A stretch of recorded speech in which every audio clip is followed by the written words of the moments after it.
Panginoon. Talagang nakayuko ang kanyang yung kanyang kalagayan. Pero yung Pharisees, sabi niya, Panginoon, hindi ako katulad nito. Ang dami niyang kasalanan. Ganun yung Pharisees. Pero sabi ng Panginoon, no.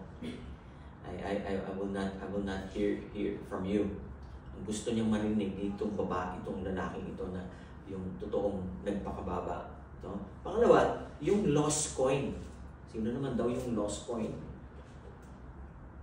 Ito yung represent a sinner who is separated from God. No? Whether we like it or not, we separated from God before. Amen.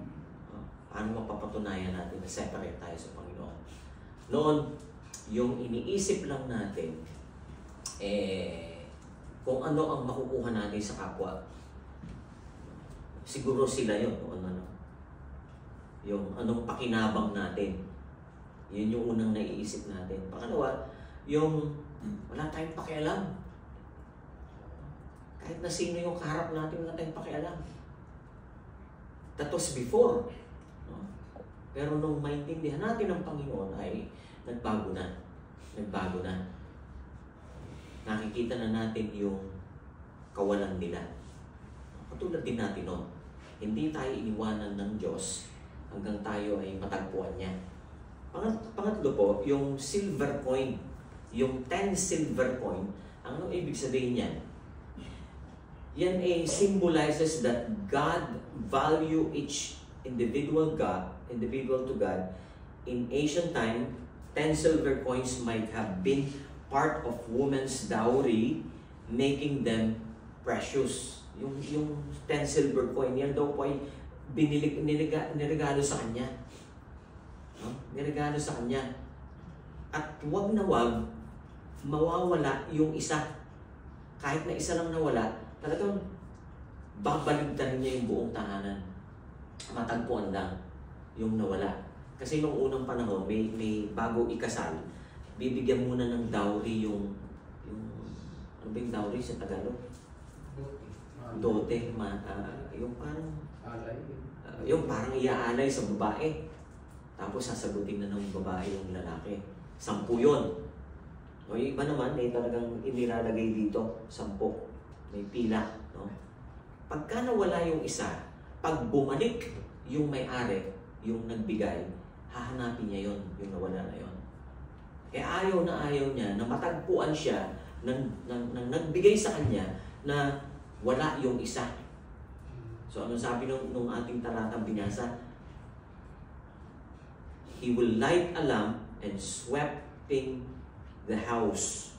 Ito naman ba daw ay illustrating that God's diligently and determination in seeking which was lost. No? Talagang babaligtarin niya yung buong kabahayan. At ano pa? Yung panghuli, sabi diyan, rejoicing with friends and neighbors. Imagine mo, yung isang nawala na yon, kung gaano kahalaga yon,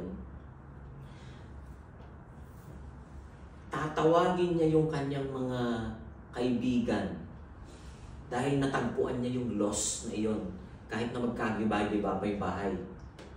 Ganyang kahalaga yung binigay nagbigay sa kanya. Ganyan po.